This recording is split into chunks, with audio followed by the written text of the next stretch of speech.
L'enseignement du frère Théodore s'ouvre sur la lecture d'Hébreux 9, versets 1 à 8. Pour faire un rappel de ce qu'il a enseigné jusque-là, l'orateur déclare: Nous avons parlé de la vaillance martiale et de son équivalence dans notre alliance comme étant le champ de mission et non le champ de bataille. Pour ce qui est de la vaillance du sanctuaire, dans l'Ancien Testament, le Saint des Saints où se trouvait l'arche, au-dessus duquel étaient les chérubins, était une représentation du trône de Dieu au ciel. À l'intérieur de l'arche se trouvait la manne qui représente la provision de Dieu, la verge d'Aaron qui parle de l'autorité donnée à ceux qui sont nommés par Dieu, et les 2 tablettes qui parlent de la volonté de Dieu. Ce sont là les éléments de la présence de Dieu au milieu de son peuple. Ainsi, le chemin du sanctuaire, c'est pouvoir partir du monde, passer par l'autel de sacrifice, traverser le lieu saint et arriver jusqu'au trône de Dieu. Donc pour le pécheur, il s'agissait de partir du monde pour arriver dans la présence de Dieu, non après la mort, mais ici sur terre. Dans le Nouveau Testament, le tabernacle était tangible. C'était un symbole des principes de la communion avec Dieu, à savoir comment connaître ce Dieu que nous aimons, explique le leader. Je veux citer 9 éléments et les appliquer à nous, tels que développés par le frère Zach dans notre communauté. C'est pour aider les frères à réaliser que Dieu ne se contredit pas, il n'a pas changé. De manière générale, l'autel est un lieu de rencontre. L'autel était un objet visible pour atteindre Dieu. C'est une prière, c'est une clé qui ouvre la porte pour toucher Dieu. Dès que tu arrives à l'autel, ta réalité change. C'est comme entrer dans une autre dimension. C'est entrer dans le monde de Dieu. En outre, l'autel appelle au sacrifice. Et un sacrifice, c'est la qualité ou la quantité d'un don. Si quelqu'un te donne quelque chose de très cher ou qui est abondant, tu peux l'appeler sacrifice. Mais cela est appelé sacrifice, mais en termes de ce que ça t'a coûté. Nous devons approcher Dieu par un don. Le premier grand sacrifice qu'aucun de nous ne pouvait offrir pour ouvrir la porte du ciel était Jésus. Mais Dieu appelle tous les adorateurs à l'autel pour accéder au trône dans le Saint des Saints. L'entrée dans le Saint des Saints devait être réglée à l'autel. C'est le chemin du sanctuaire qui implique qu'on arrive à l'autel par un sacrifice, qu'on accède au trône pour obtenir la miséricorde ou l'autorité. Sur l'autel, l'homme vient et sur le trône, Dieu vient. À présent, le tabernacle de Dieu, c'est le croyant et le Saint des Saints, c'est l'esprit du croyant. Dans ce Saint des Saints habite la présence de Dieu en la personne de son Saint-Esprit. De ce fait, si on emprunte le chemin de la croix, qui est le chemin du sacrifice, on manifeste l'autorité de Dieu à partir de l'intérieur et non de l'extérieur. Et le Saint-Esprit résident déverse l'onction du Saint-Esprit au travers de la puissance, de l'autorité et de la gloire. C'est Dieu qui a donné cette voie pour l'approcher, il n'y en a pas d'autre, dévoile-t-il. Tous ceux qui veulent Dieu viennent à l'autel de Christ, l'autel de l'obéissance à la volonté de Dieu. Et tous ceux qui viennent à l'autel viennent avec des dons, leur vie, leur possession, leur cœur. L'amour pour Dieu en Israël était centré sur le don. Tout ce que Dieu nous donne, nos possessions, nos enfants, nos salaires, c'est pour rendre un culte agréable à Dieu. Le juif moyen se retrouvait à donner 60 à 70% de ses biens à Dieu. La loi, qui consistait à ne pas manger de graisse, impliquait que le juif ne vive que sur le strict minimum et que tout le reste appartienne à Dieu. Si tu donnes 20%, c'est que tu ne donnes que l'équivalent de ce que Joseph avait prélevé des Égyptiens pour Pharaon. 20%, c'est ce qu'on donne à son dirigeant et non à Dieu. À l'exemple de Christ dans la grâce, on donne au point de la pauvreté. C'est l'appel à une pauvreté auto-imposée dont parlait souvent le frère Zach, fait-il remarquer. Cependant, certains croient que la grâce dispose à recevoir tout de Dieu sans retour de gratitude, d'obéissance, d'immolation. Le chemin du sanctuaire, tel que développé dans notre ministère, c'est chercher Dieu, le trouver, le connaître, l'aimer, lui obéir, lui plaire, lui être agréable, jouir de Dieu et laisser qu'il jouisse de soi.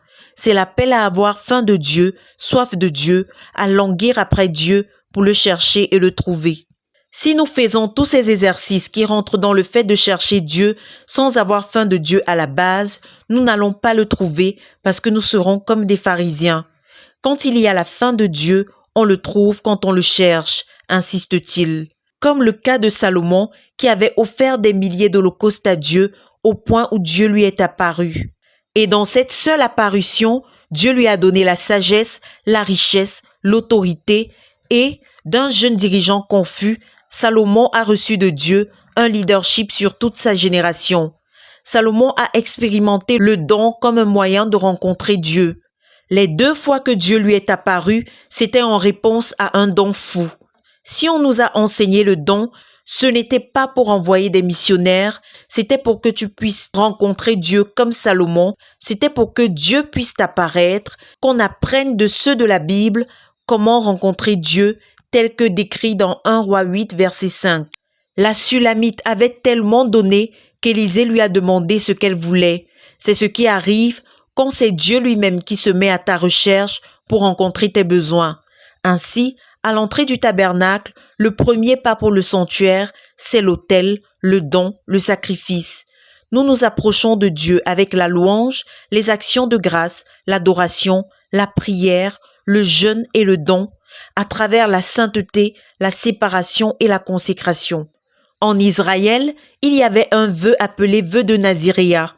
Dieu donnait par là à quiconque la possibilité d'avoir la consécration du souverain sacrificateur.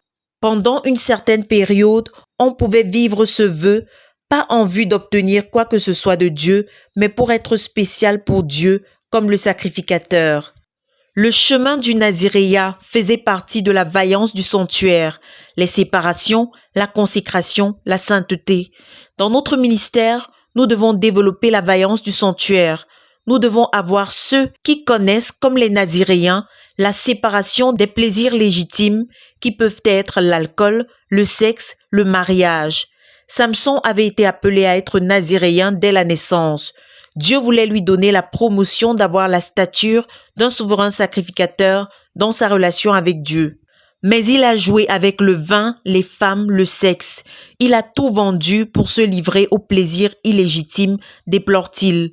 Tu pourrais ne pas être un souverain sacrificateur, mais bâtir une relation spéciale avec Dieu, de sorte que même sans être nommé, à travers le chemin de l'amour pour Dieu, tu puisses atteindre des hauteurs. Car par rapport à l'intimité avec Dieu, on n'a pas de frein, mais par rapport au service, il y a un ordre à respecter. On n'ambitionne pas les nominations, mais il faut ambitionner une relation spéciale avec Dieu. Nous avons besoin de ceux qui vont nous apporter Dieu au travers des éléments du sanctuaire. Le Seigneur Jésus nous a montré le chemin du champ de mission, allant de lieu en lieu, enseignant dans les synagogues, guérissant les malades, chassant les démons, mobilisant des foules pour écouter la bonne nouvelle, appelant des individus à être des disciples et à prêcher de manière ordonnée, en plus des églises implantées. C'est là le travail du champ de mission, et dans un quelconque de ces domaines, on peut bâtir la vaillance, tout comme John Wesley, qui a bâti la vaillance dans l'itinérance, en allant de ville en ville, prêchant l'évangile à dos de cheval, en parcourant des milliers de kilomètres.